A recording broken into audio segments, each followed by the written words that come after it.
करके नहीं देखें। क्या आप संतुष्ट हैं जो अब तक जवाब आए हैं? और मैं आज आपसे रिक्वेस्ट करूंगी, राजनीति से पहले इस देश के युवा बच्चों क्या सोचें।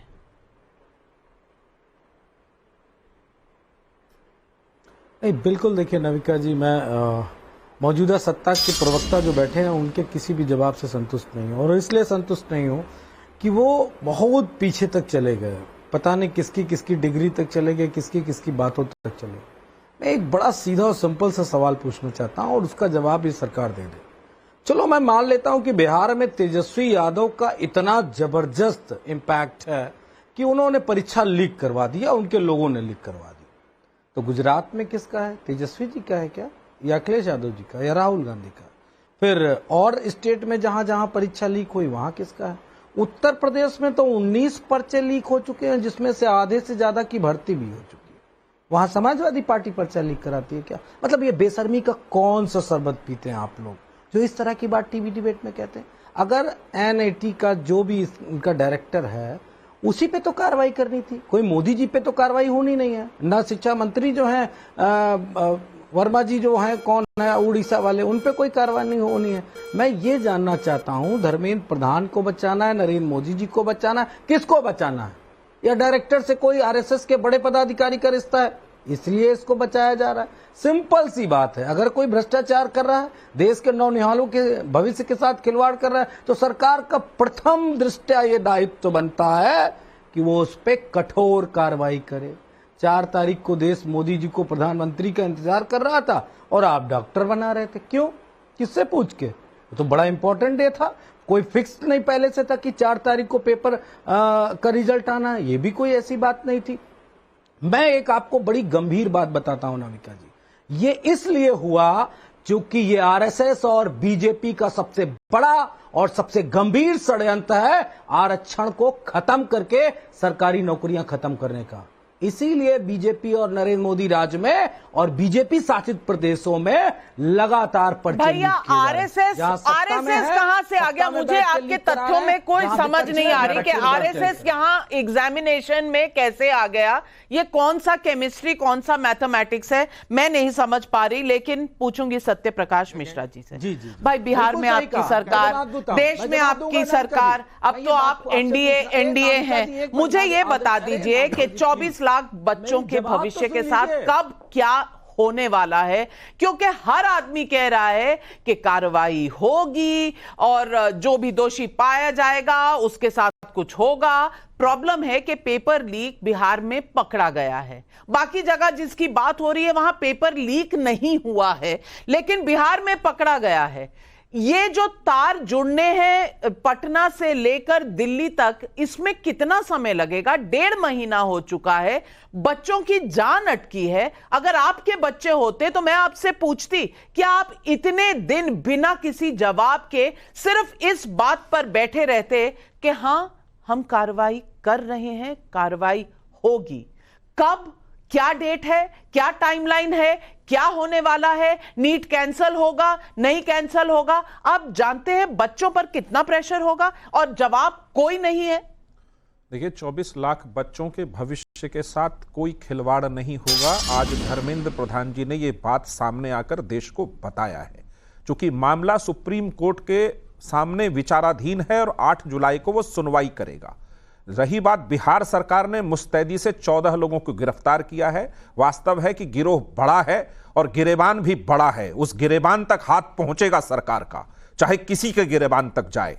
किसका पीए क्या कर रहा है, किसका रूम बुक करा रहा है और किसके लिए करा रहा है, ये बातें सामने आ चुकी हैं। कॉल डिटेल्स के साथ बिहार के उप मुख्यमंत्री ने मीडिया को के सामने देश को बताया। देखिए, बीच में नहीं बोलने की आदत रखिए। एक विपक्ष के नेता की बात आप बीच में टपकने और कूदने की ये बेशर्मी का शरबत पी करके आप आए हैं। फिर ये बीच में टपका टपकी मत करिए, टपका टपकी मत करिए। मैं तो बिल्कुल सीधा सीधा कर रहा हूं, डिबेट को डाइवर्ट मत करो। आएगी बोलिए, अगर हिम्मत है तो सवाल पूछो ना सरकार से। फिर मेरी बातों से मिर्ची लगी है आपको? नहीं, हम तो आपसे सवाल पूछेंगे। पूरी डिबेट घुमाई जा रही है गोल गोल। यार क्यों घुमा रहे हो भाई? मिर्ची क्यों लग रही है आपको? पूछने की मैंने RSS का नाम लिया। अरे मिर्ची क्यों लग रही है आपको? चुप तो हो जाइए। मैंने RSS का नाम नहीं लिया। और आपको याद दिला दूं, 97 में आपकी तीसरे मोर्चे की सरकार थी, आईआईटी का पेपर लीक हुआ था, और 2011 में मनमोहन सिंह की सरकार थी, all India pre medical board का पेपर लीक हुआ, और राजस्थान में 14 पेपर लीक हो गए, मुंह में दही जम गया था, कुछ निकला नहीं राहुल गांधी के। मैं उन बातों पर जाना नहीं चाहता, मैं ये मानता हूं कि 24 लाख बच्चों का भविष्य, और जो लोग को नहीं बचाया जा इनको चुप सकता कराइए, इनका फेडर डाउन कराइए। रूप से कह रहा हूं। अरे यार क्या मनोज यादव जी पहले सुन लीजिए, फिर काउंटर का समय कुछ भी दूंगी। बोल रहे हैं आप। नहीं, मनोज यादव जी प्लीज पहले सुन लीजिए, फिर काउंटर का समय दूंगी। क्या सुने? सुबोध मेहता जी आपके पास भी आऊंगी, आप दोनों को बोलने का समय दूंगी। पहले सुन लीजिए सवाल और उसके बाद जवाब। कहीं ना कहीं मेरे बातों से आपको मिर्ची लगी है, क्योंकि बातें सच है और कड़वी होंगी। एक बात समझ लीजिए, भारत की सरकार और बिहार की सरकार मुस्तैद इस पेपर लीक के अंदर जो भी शामिल होगा, जिसकी भी गिरेबान होगी, चाहे वो तेजस्वी यादव के चारों तरफ के लोग हो, चाहे देश में कोई संस्था हो, वो तिहाड़ के अंदर और जेल के अंदर जाएगा। और पहले भी ऐसा किया गया। आईएम का जिसने पेपर लीक किया था, पता है ना वो कहां है, और सरकार एनडीए की ही थी।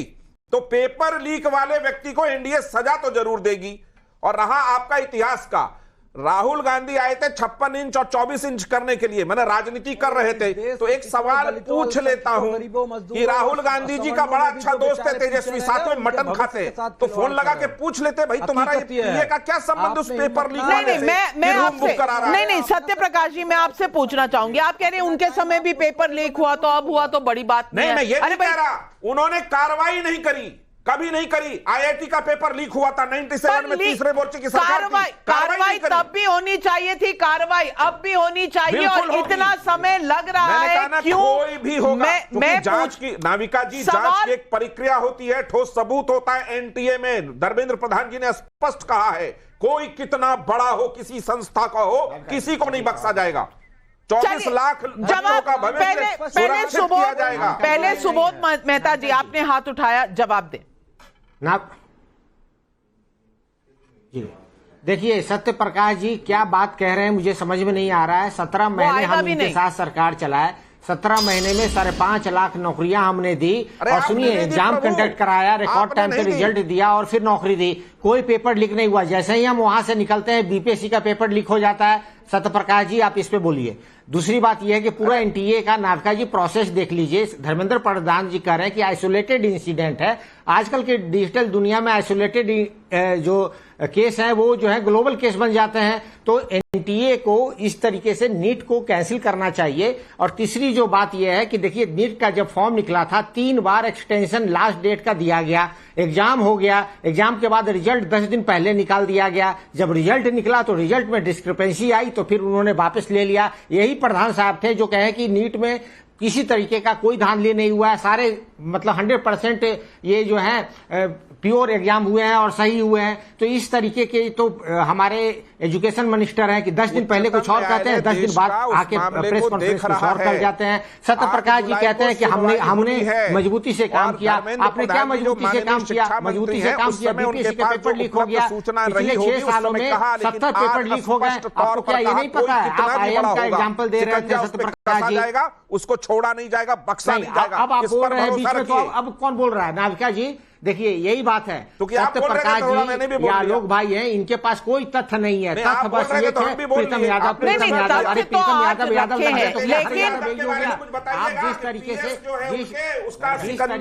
इकोनॉमिक ऑफेंस भी काम कर रही है, आप कंक्लूजन ड्रॉ मत कीजिए। प्रीतम यादव दोषी हैं, उन्होंने कॉल किया है। एक मिनट मुझे आने दीजिए। अतुल कुमार, पब्लिक के बहुत से सवाल हैं और मैं मनोज यादव जी इससे पहले कि आपके पास आऊं कुछ पब्लिक के सवाल लेते हैं। अतुल कुमार सोनी का बिलासपुर छत्तीसगढ़ से सवाल है।